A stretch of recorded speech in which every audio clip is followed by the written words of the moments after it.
할렐루야. 오늘 읽은 말씀을 가지고 변화 속에 감추어진 비밀이라는 제목으로 하나님의 말씀을 전하겠습니다.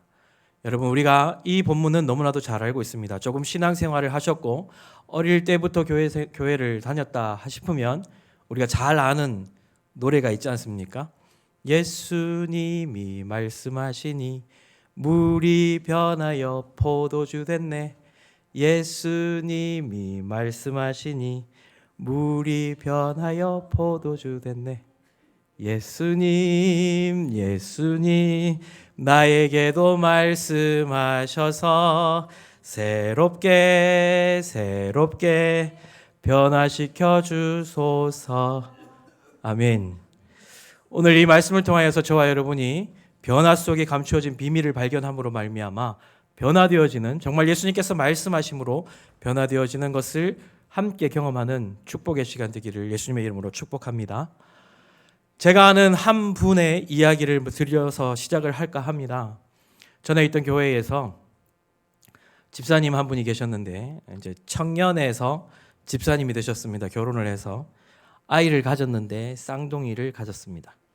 쌍둥이를 가졌는데 30주 될 때까지 쌍둥이로서 잘 자라다가 30주 때 이상을 느껴서 병원에 갔더니 두 아이 중에 한 아이가 맥박이 급박하게 떨어져서 긴급 수술을 하지 아니하면 아이의 생명이 위험하다라고 해서 30주 7개월 반 만에 응급 수술을 하게 되었다고 합니다.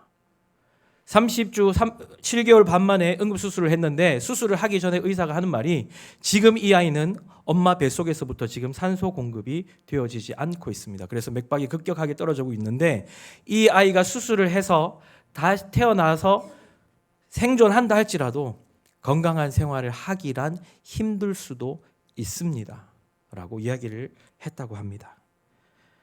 그래서 응급수술을 하게 되었습니다. 두 아이 중에 한 아이는 울음을 터뜨리고 태어났는데 맥박이 급격하게 떨어진 이 아이는 울음조차 울지 않았다고 합니다. 급격하게 이 아이를 둘 다 인큐베이터 안에서 한 달 이상을 인큐베이터 안에서 자라게 했습니다. 모두 다 가정을 이루고 자녀를 키우면서 그 아이가 건강하게 자라고 행복하게 될 것이다라는 생각을 하고 그 아이를 임신하고 태어나게끔 기도하면서 준비하였는데 30주 될 때에 그러한 일들로 인하여 하늘이 무너지는 것 같고 그 아이를 바라보면서 인큐베이터 안에 있는 이 아이의 모습을 바라보면서 늘 울음으로 하나님 앞에 기도로 나갔다고 합니다. 이 비슷한 이야기 가운데 하나가 또 있습니다. 한 나이 늦게 목사님이 되신 분인데 안동에서 생활하시면서 결혼을 하여 아이가 태어났습니다. 그때에 이 아이가 태어난 그 순간부터 일기를 적었는데 그 일기의 내용을 읽어드리도록 하겠습니다. 나의 첫 아기는 안동에서 태어났다. 아이가 태어나던 날을 감격을 잊을 수가 없다. 세상에 부러울 것이 하나도 없었다.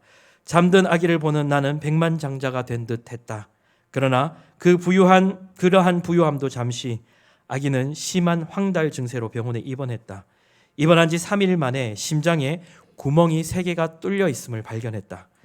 설상가상으로 아기가 태어날 때 태변을 먹어 뇌에 이상이 있을 수도 있다고 의사 선생님이 말씀하셨다. 게다가 폐렴 증상까지 겹쳐졌다.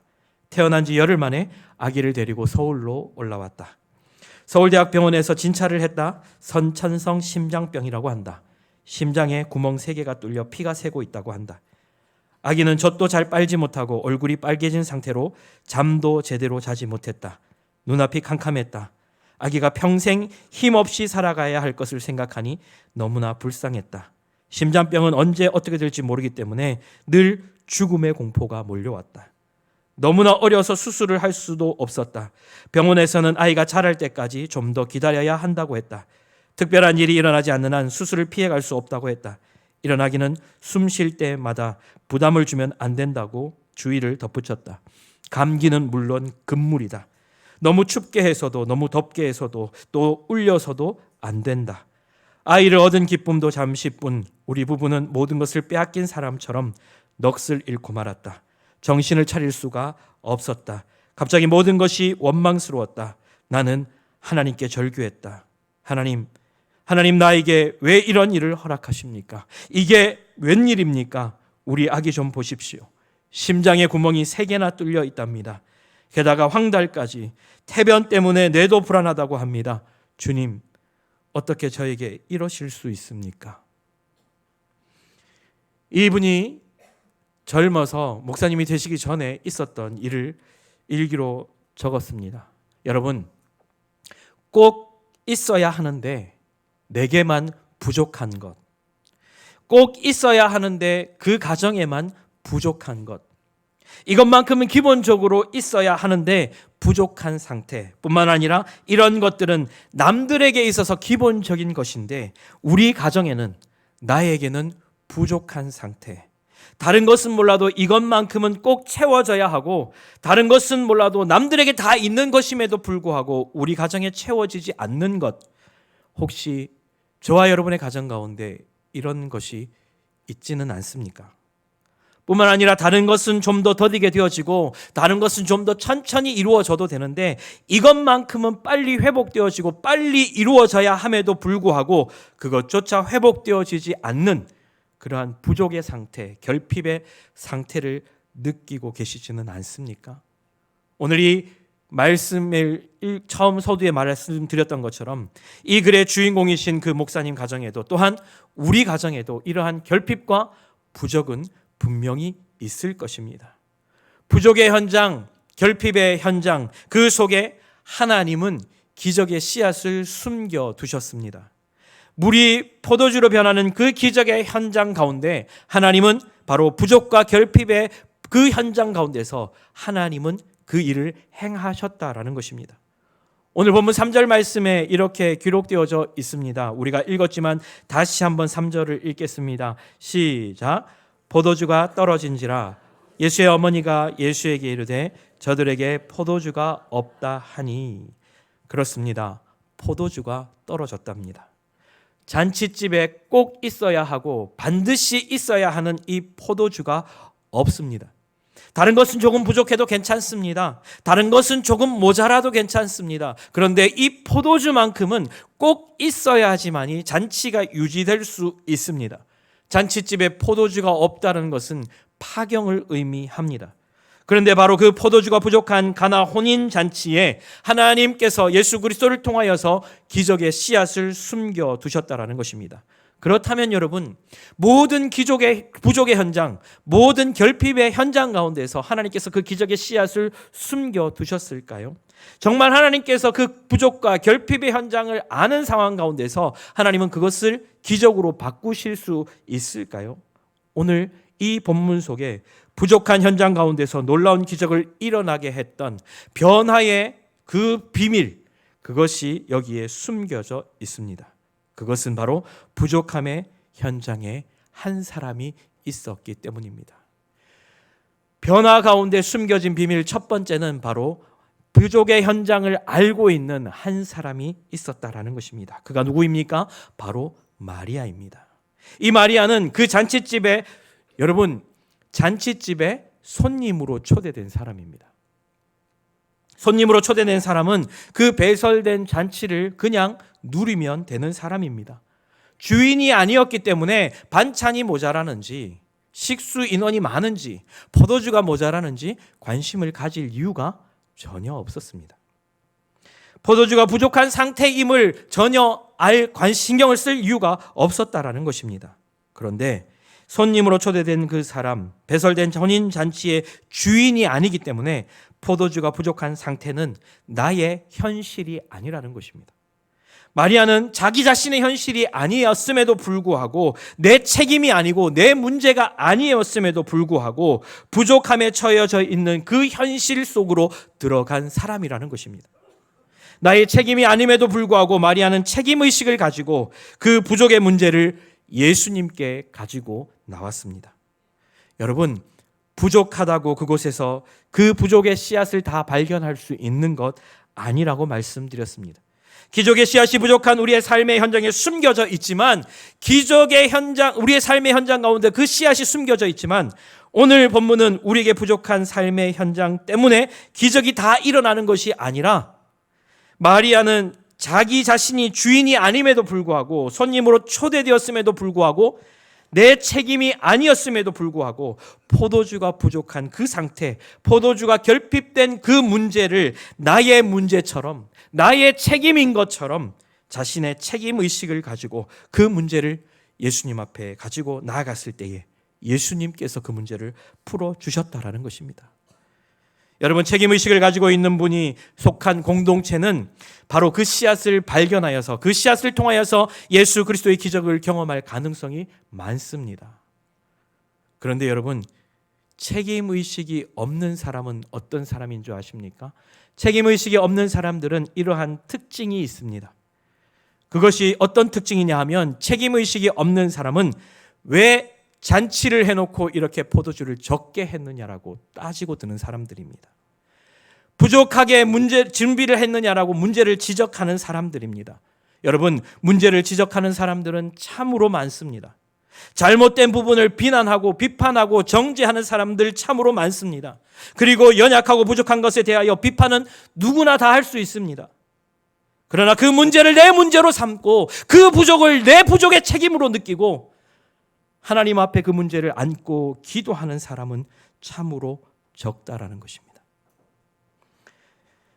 내 문제가 아님에도 불구하고 그 문제는 나의 문제인 것처럼, 내 문제가 아닌 것임에도 불구하고 이것이 장로님들의 문제이고 당회의 문제이고 교회의 전반적인 문제이고 구역장 권찰들의 문제이고 집사님의 문제이고 권사님의 문제인데, 왜 이렇게 부족하게 만들었느냐, 왜 이렇게 잘못되게 했느냐, 이렇게 말할 수 있는 사람 얼마든지 많습니다. 그러나 사랑하는 여러분, 얼마든지 비난하고 비판할 수 있지만, 그러나 기억하십시오. 그 부족의 현실 속에서, 그 부족의 결핍의 현장 속에서 예수님의 기적을 발견하기란 어렵다라는 것입니다. 나는 장로도 아니고 권사도 아니고 구역장도 아니고 권찰도 아니고 집사도 아니기 때문에 내가 그 부족한 모습을 바라보면서, 부족과 결핍의 모습을 바라보면서 그 문제에 대한 책임의식이 마치 내 문제인 것처럼 느끼고, 그 부족한 부분을 들고 예수님 앞에 나와서 사람들에게 그것을 이야기하는 것이 아니라 주님 앞에 들고 나와서 기도하고 엎드릴 수 있는 그 사람, 그 한 사람을 주님은 찾으신다라는 것입니다. 그 한 사람의 공동체, 그 한 사람으로 말미암아 이루어진 공동체에 예수 그리스도께서 이적과 기적과 표적을 경험하게 될 줄로 믿습니다. 여러분, 5,000명을 먹이신 예수님께서 제자들에게 뭐라고 말씀하십니까? 제자들에게 이렇게 말씀하십니다. 너희가 먹을 것을 주라고 말씀하십니다. 여러분, 제자들에게 무엇이 있었습니까? 가지고 있는 것 아무것도 없었습니다. 5,000명을 먹이기에는 부족한 것이 아니라 아무것도 없는 결핍이었습니다. 그런데 그 부족과 결핍의 현장에서 예수님께서 제자들에게 너희가 주라라고 말씀하십니다. 책임의식을 가지라는 것입니다. 너희 문제처럼 느끼라라는 것입니다. 우리에게 그것을 행할 능력을 우리가 가지고 있는 것이 아니라 주님이 함께 계시기 때문에, 적어도 너희는 그것을 할 수 있는 능력이 없다 할지라도 내 문제처럼 여겨서 그것을 가지고 주님 앞에 나오라라고 말씀하고 있는 것입니다. 너희가 오늘 5,000명을 먹이기에 부족한 현실 속에 있지만 적어도 너희 안에 책임의식은 가지고 있어야 한다라는 것입니다. 여러분, 부족한 곳에는 기적의 씨앗이 숨겨져 있지만 많은 사람들이 그 기적의 씨앗을 놓치는 이유가 무엇이냐? 비난할 줄은 알고 비판할 줄은 알고 지적할 줄은 알지만 그 부족이 내 문제구나, 내 책임이구나, 이러한 책임의식이 나에게 있음을 느끼지 못하고 하나님 앞에 기도하지 못하는, 하나님 앞에 나가 엎드리는 그러한 모습이 없기 때문에 우리는 그 부족의 현장 가운데서도 주님의 기적을 경험하지 못한다라는 것입니다. 여러분, 부족한 것이 보일 때에, 좀 모자라는 것이 보일 때에 불평하고 비난하고 지적하는 것 누구나 다 합니다. 부족한 것이 마치 내 책임인 양 내가 대신하여 짊어지고, 내가 대신하여 하나님 앞에 구하고, 내가 대신하여 하나님 앞에 회개하고, 내가 그 문제를 붙들고 하나님 앞에 나아가 기도할 때에 하나님께서 그 일을 이루어 가실 줄로 믿습니다. 다니엘서 9장을 보면 다니엘이 무슨 죄를 그렇게 많이 지었습니까? 그런데 다니엘은 다니엘서 9장에 보면 자신의 조상들의 죄부터 해서 지금까지 모든 왕들과 고관들을 위한 그러한 회개의 기도를 하나님 앞에 올려드립니다. 다니엘이 지은 죄입니까? 그렇지 않습니다. 그런데 하나님은 그 기도를 기쁘게 받으셨다라는 것입니다. 여러분, 얼마든지 우리는 할 말이 있습니다. 왜 포도주가 이렇게 모자라게 준비되었느냐? 그러나 아닙니다. 그것이 마치 나의 문제인 것처럼, 내 책임인 것처럼 나에게 책임의식을 느끼고 그 문제를 주님 앞에 가지고 나아갈 때에 저와 여러분의 가정, 또한 우리 교회 가운데 물이 변하여 포도주로 변하는 놀라운 사건을 경험하게 될 줄로 믿습니다. 변화 속에 감추어진 두 번째 비밀은 무엇이냐? 바로 그 변화의 내용이 물이 변하여 포도주가 되었다라는 것입니다. 물이 변하여 포도주가 되었다. 그냥 물이 변하여 포도주가 되어져서 잔치가 끊어질 파경의 잔치가 그 예수 그리스도께서 물이 변하여 포도주를 만들어 주신 사건으로 인하여서 잔치가 계속되어졌다라고 생각하면 우리는 오늘 본문의 의도를 놓치기 쉽습니다. 11절 말씀을 보면 이것이 바로 예수님께서 처음 행하신 표적이라고 말씀합니다. 같이 읽겠습니다. 시작. 예수께서 이 첫 표적을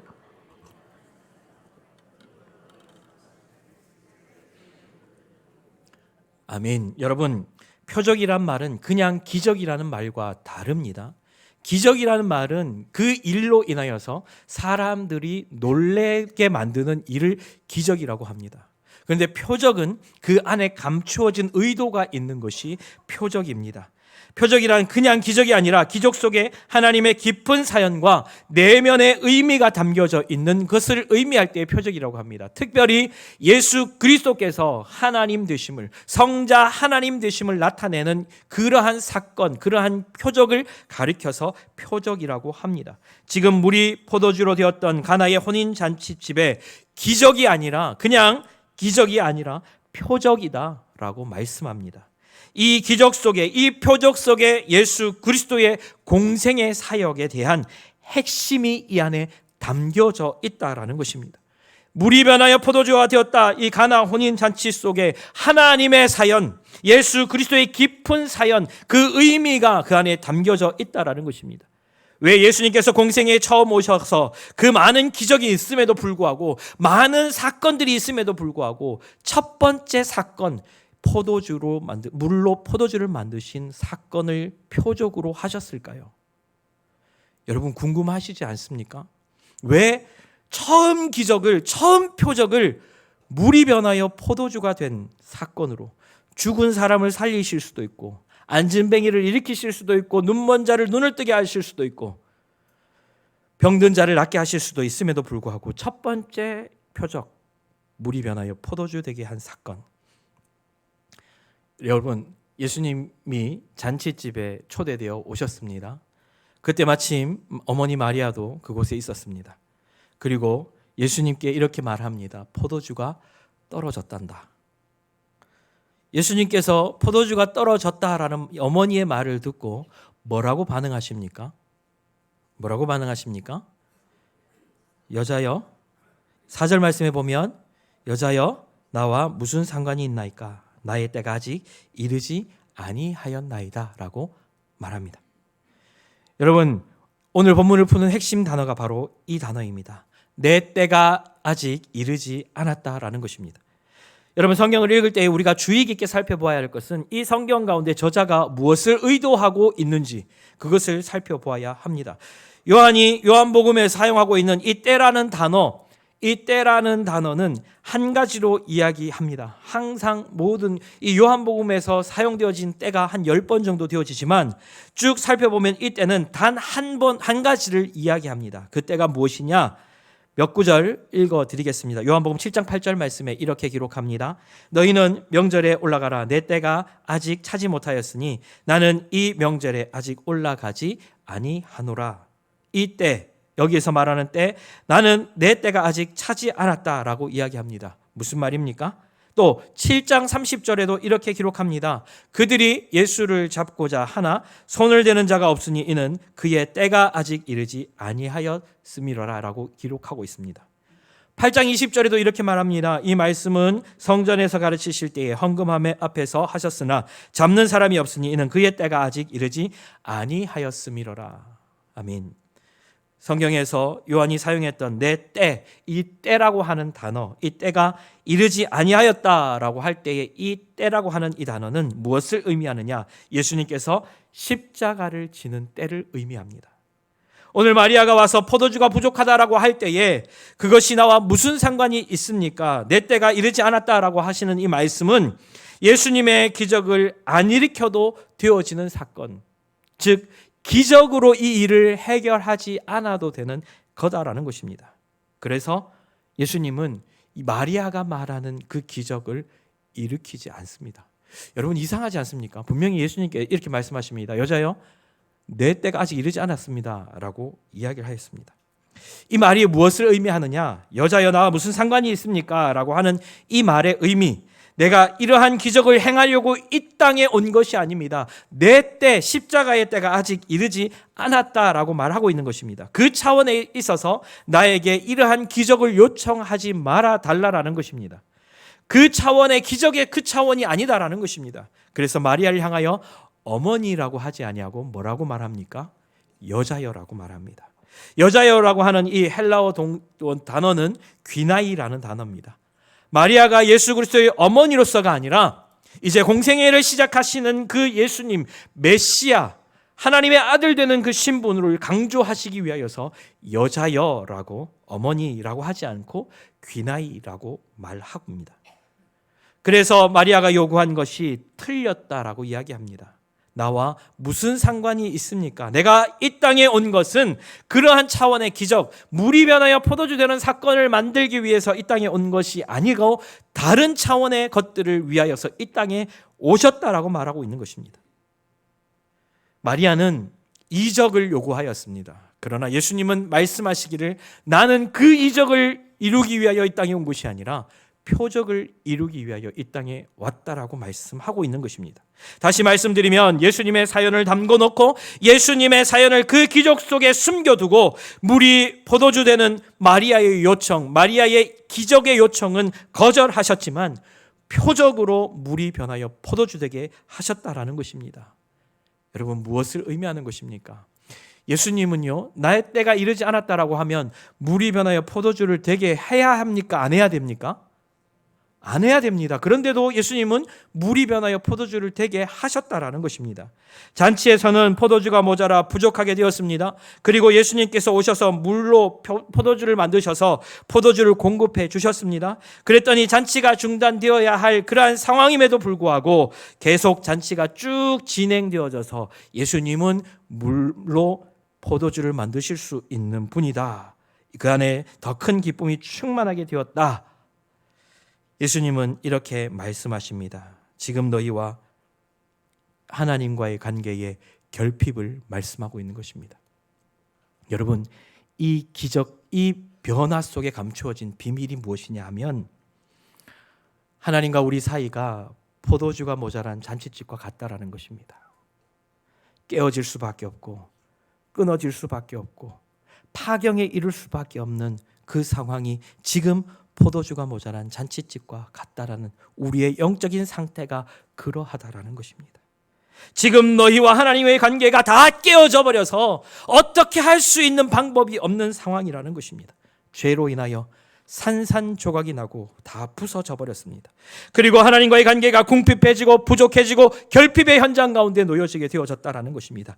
그 시간에 하나님 아버지와 너희 관계가 그렇게 끊어져 버리고 그 관계가 완전히 깨어져 버렸는데 부족해서 결핍한 상황 가운데 놓여져 있는데 예수님께서 십자가에 달려 포도주즙 틀에서 즙을 짜듯이 그 피를 흘려주심으로 말미암아 끊임없이 공급되어지는 생명의 그 피, 끊임없이 공급되어지는 예수 그리스도의 십자가의 그 보혈로 말미암아 우리의 삶의 하나님과의 관계의 잔치가 계속해서 연결되어지고 완전히 깨어지고 부서져 버렸고 부족했던 우리의 관계가 하나님 아버지의 관계가 회복되어질 뿐만 아니라 그 나라에서 천국 잔치가 계속되어질 것을 예표로 말씀하시면서 표적으로 이 기적을 보여주셨다라는 것입니다.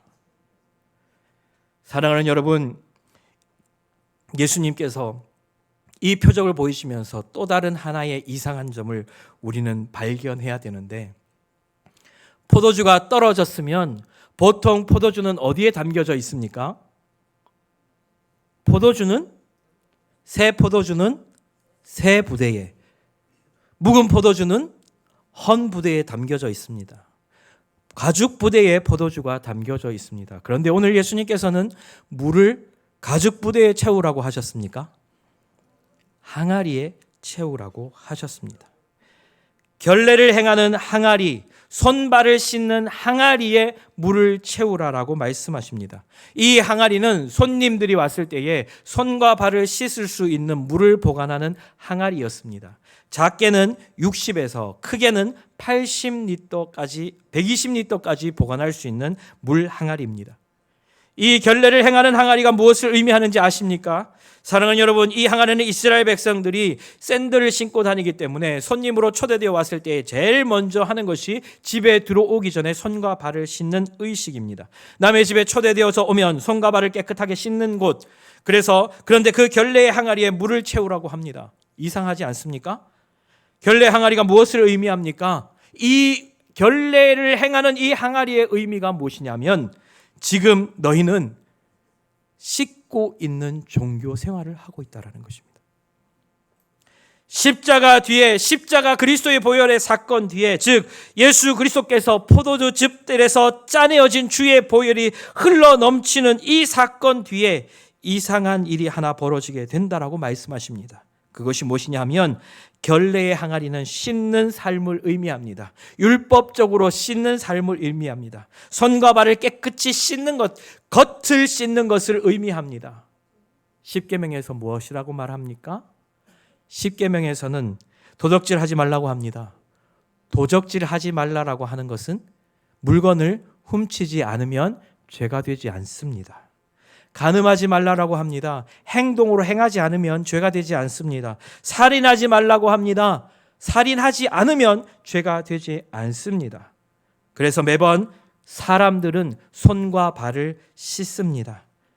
그 마음의 상태가 어떠하든지 상관없이 겉으로 드러나는 손과 발만 씻으면 그 죄는 없어지는 것, 종교 행위를 하고 있다는 것입니다. 그 마음에 음란이 있든지, 그 마음에 미움이 있든지, 그 마음에 살인할 만한 시기, 질투, 다툼이 있든지 거기에는 전혀 관심이 없습니다.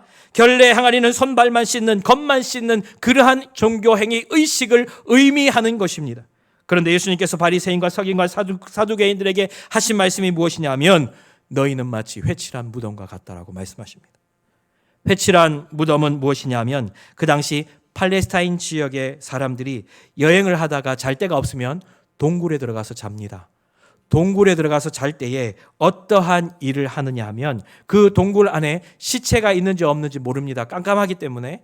그래서 시체가 있는지 없는지 모르기 때문에 시체가 있는 굴 안에는, 동굴은 지금 말하면 한 구멍으로 들어가서 여러 개의 굴이 나누어져 있는 그곳을 의미합니다. 그런데 이 굴 가운데 시체가 있다라고 한다면 그 시체가 있는 굴을 회칠을 합니다. 하얀색으로 회칠을 해서 이곳은 시체가 있는 곳이니까 들어오지 말아라라고 하는 것입니다. 너희가 결례 행할 항아리 앞에서 손발을 씻고 계속 씻는 정도를 하고 있는 그러한 종교 생활을 하고 있는데, 너희 속에 음란과 정욕과 욕심으로 가득 차 채워져 있지 않느냐? 너희 속에 지금 썩어 있지 아니하느냐? 부패되어서 냄새나지 않느냐? 예수님이 지금 그 말씀을 하고 계시는 것입니다. 그러면서 왜 결례 항아리냐?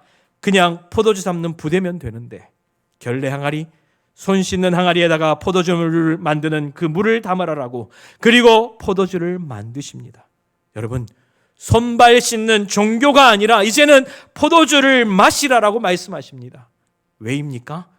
이제는 그 포도주가 내 안으로, 내 속으로 들어가서 주님의 보혈이 너희 속을 타고 들어가서 내가 십자가를 지고 나면 더 이상 손과 발만을 씻는 그러한 종교적인 행위가 아니라 너희 속에 십자가의 보혈로 말미암아 십자가의 능력이 나타나는, 속사람이 정결케 되어지는 참된 자유, 속사람을 깨끗하게 하고 너희 안에 속사람으로 새사람이 바뀌게 되어지는 놀라운 변화를 경험하게 될 것이다라고 예수님께서 표적으로 말씀해주고 계신다라는 것입니다. 그래서 예수님께서는 결례를 행하는 항아리에다가 물을 채우라라고 말씀하고 계시는 것입니다. 가나의 혼인잔치는 그냥 물로 포도주 된 사건을 의미하는 것, 그래서 단순하게 잔치가 유지되었다라는 그러한 의미가 아니라는 것입니다. 그 안에는 예수 그리스도의 놀라운 사랑, 그 안에는 예수 그리스도의 놀라운 십자가의 은혜가 담겨져 있는 것입니다. 하나님과의 관계가 다 깨어지고 부서지고 부족하고 결핍의 상태에서 그것으로 그냥 잔치가 끝나야 할 상황인데 예수님께서 포도주즙 틀에 친히 들어가셔서 자신을 짜주심으로 말미암아, 다 쏟아주심으로 말미암아 그 보혈로, 그 십자가의 보혈로 하나님과의 관계가 회복되어지고 잔치가 계속되어진다라는 것입니다. 마음은 씻지 않고 그들의 손과 발만 씻고 하나님 앞에 거룩한 척 좋은 옷을 입고 다니면서 거룩한 걸음을 걷는 그들에게, 종교 생활하는 그들에게 내가 십자가에 달리고 난 후에 너희는 겉만 깨끗하게 하는 이 종교적 의식을 따라 사는 자가 아니라 너희 속의 죄, 너희 속에 있는 허물들을 깨끗하게 씻고 거룩하게 하는 예수 그리스도의 피 묻은 복음의 그 열매들을 맺으라라고 말씀하고 있는 것입니다.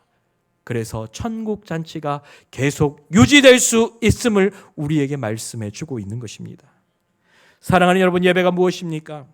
예배는 그 포도주즙 틀에 포도주를 짜주신 예수 그리스도의 포도주를 마시러 오는 것이 예배입니다.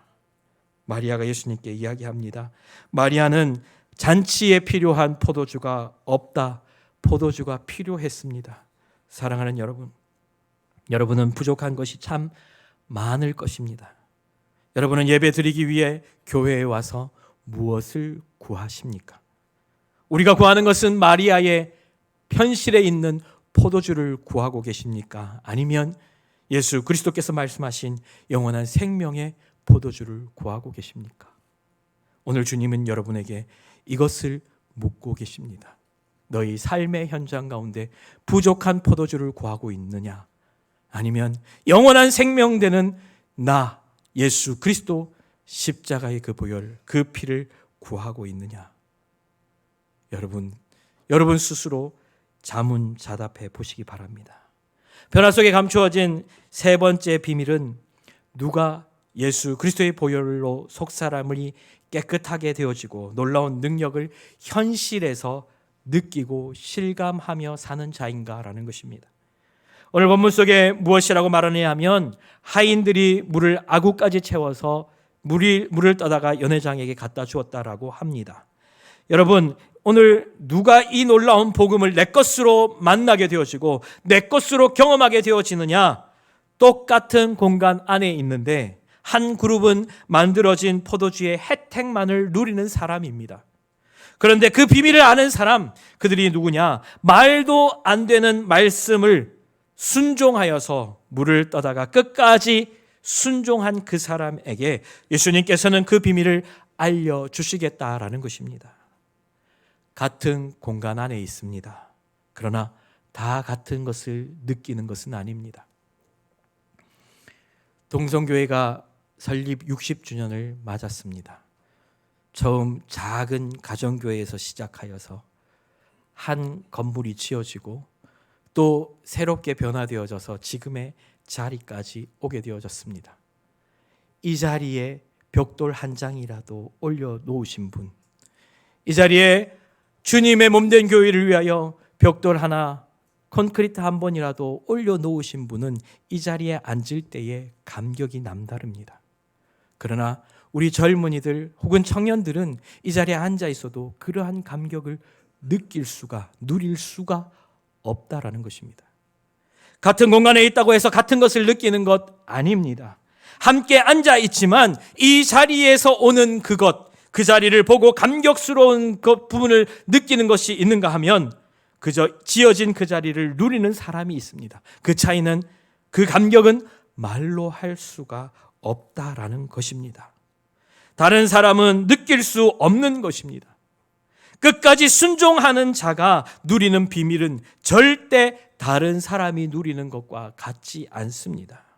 오늘 하나님의 말씀을 따라 그분의 명을 따라 물을 떠다가 연회장에게 갖다 주는 끝까지 말도 안 되는 그 말씀에 순종해가는 그 순종의 태도가 있을 때에 하나님은 하나님의 비밀을 우리에게 보여주실 것이고 하나님의 비밀이 우리의 비밀이 되게 될 줄로 믿습니다.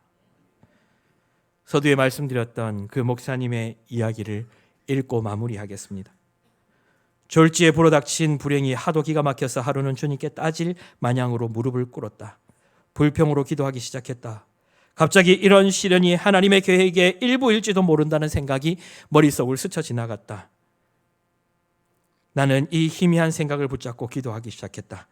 아이의 심장을 고쳐달라는 부르짖음이 점차 하나님 앞에 나의 회개의 기도로 바뀌기 시작했다. 기도 속에서 그동안 내가 얼마나 변질되었는지를 깨닫게 되었다. 얼마나 준비 없이 결혼했고 또 얼마나 준비 없이 엄마 아빠가 되었는지 돌아보게 되었다. 그날 밤에 눈물로 꼬박 세웠다. 이날부터 우리 부부는 눈물 어린 기도가 시작되었다. 아이의 심장이 온전해지는 그날까지 기도하리라 작정하였다. 한시도 기도를 잊은 적이 없었다. 기도하면서 발견한 것은 아이의 뚫린 심장의 구멍이 문제가 아니라 기도 없이 세상적인 인생을 살던 우리 부부의 영혼에 뚫린 구멍이 문제라는 사실을 깨닫게 되었다. 하나님은 아이의 병을 통해 우리 부부의 병을 보게 하신 것이다. 그로부터 9년이 흘렀다. 아이는 아직까지 가슴에 칼을 대지 않았고 씩씩하게 뛰어다닌다. 자랑스러운 대한민국의 딸이다. 물론 아직까지 심장에서 피가 새는 소리가 난다. 그러나 아무렇지도 않다. 오히려 내 딸은 방방거리며 뛰어다닌다. 우리는 우리 가정의 결핍을 통하여서 우리 부부가 기도하도록 변화시켜 주신 주님께 감사한다. 주님은 그 결핍을 통해 우리에게 진실로 결핍된 것이 무엇인가를 보여주시고 그것을 보충해 주신 것이다. 우리 가정의 부족한 것을 통해 오늘 하나님은 우리를 바꾸어 가신다. 사랑하는 여러분, 제가 알던 그 쌍둥이 지금은 5살, 6살이 됩니다. 둘 다 아주 건강하고 씩씩하게 잘 자라나고 있습니다. 그 집사님도 이런 고백을 하였습니다. 그때만 생각하면 정말 가슴이 뻥 뚫린 것 같은 그러한 고통 가운데 있었지만 그것을 통하여서 우리의 모습을 보게 하셨다라고 고백하였습니다. 사랑하는 여러분, 하나님께서는 우리의 부족한 결핍을 통하여서 우리를 바꾸어 가고 계십니다. 우리의 속사람을 오늘도 새롭게 하시겠다라고 말씀하고 계십니다. 가나 혼인잔치의 포도주 사건을 통하여서 주님께서는 우리에게 말씀해 주시는 것이 무엇입니까? 단순히 물이 변하여 포도주가 된 것으로만 이해하면 안 됩니다. 그 속에 감추어진 비밀이 있다라는 것입니다. 포도주 사건은 예수님의 십자가의 보혈을 의미하는 표적입니다. 우리가 이 땅을 살아갈 때에 결핍된 어떤 부분들을 들고 하나님 앞에 나아가서 그 부분을 해결해 달라고 기도하고 그 문제를 해결해 달라고 기도하지만 진짜 십자가 앞에 그 보혈 앞에 우리가 나아가게 된다면 우리의 현실의 부족한 결핍이 문제가 아니라 내 영혼의 상태에 구멍 뚫린 그 상태가 하나님 앞에 문제임을 발견하게 되어진다라는 것입니다. 그렇게 되어지면 하나님 앞에 회개가 터져 나오게 되어지고 하나님 앞에 죄악된 내 모습을 발견하게 되어져서 하나님 앞에 울며 불며 나갈 수밖에 없다라는 것입니다. 그 십자가 보혈 앞에 서니 내 결핍된 환경이 문제가 아니라 내 영혼에 구멍난 이것이 문제임을 발견하게 되어지기 때문에 우리는 하나님 앞에 나아가 통회하며 자복할 수밖에 없다라는 것입니다. 늘 넘어지고 늘 연약하고 또 실수하고 그런 내 모습이 확연히 드러나기 때문에 하나님 앞에 현실의 문제가 아니라 내 안에 영적인 문제, 회개가 먼저 터져 나오게 됩니다. 여러분, 이런 경험 있으시지 않습니까? 문제 때문에 그 문제를 들고 하나님 앞에 나아갔는데 하나님 앞에 기도하다 보니까 자꾸 내 마음의 영적인 문제들을 하나님 보게 하십니다. 자꾸 기도하는데 나의 문제를 회개케 하십니다.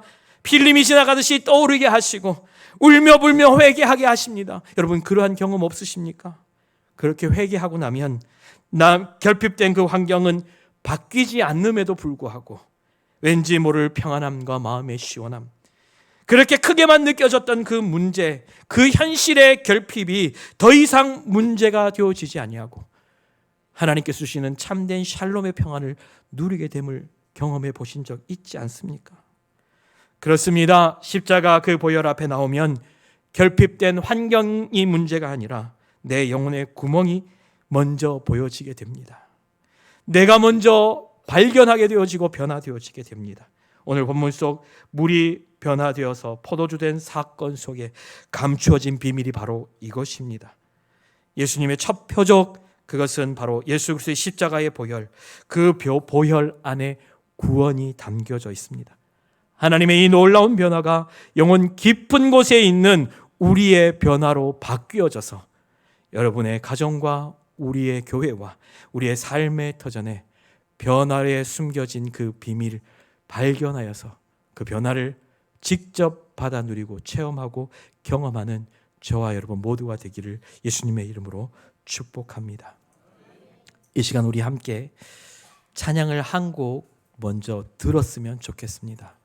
우리 십자가 그 위에 나 죽었네, 그 사랑 내 속에 강같이 흐르네, 그의 생명 내 속에, 그의 능력 내 안에, 그의 소망 내 삶에, 나의 삶 주의 것. 십자가 그 위에 나 죽었네, 그 사랑 내 속에 강같이 흐르네. 함께 우리 고백했으면 좋겠습니다.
십자가 그 위에 나 죽었네,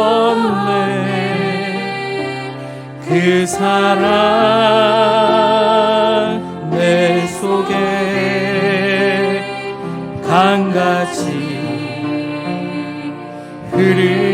우리 다시 한번 다 같이 고백했으면 좋겠습니다. 십자가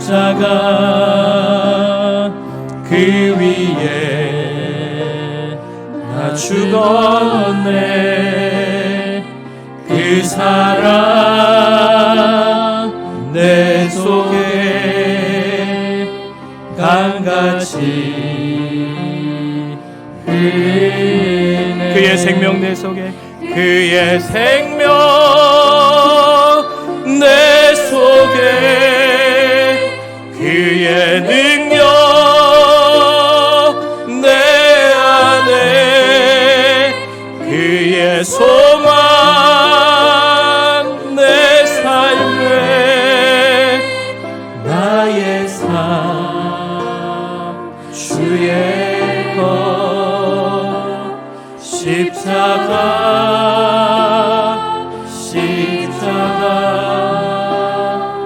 그 위에 나 죽었네, 그 사랑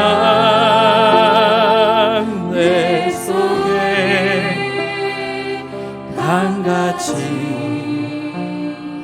흐르네. 우리 같이 말씀을 생각하면서 기도했으면 좋겠습니다. 예수님께서 우리에게 말씀하십니다.